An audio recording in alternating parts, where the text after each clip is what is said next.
here, we replaced the battery. We jumped it off. We took the battery out, and the car kept running, which is an indication that the alternator is good.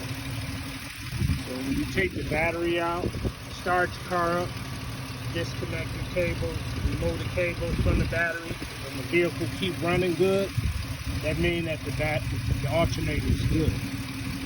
So we replaced the battery, start it back up, everything's good. This car is all set. So if you think this helped you out in any way, please give us a thumbs up and subscribe to our channel. Thanks a lot.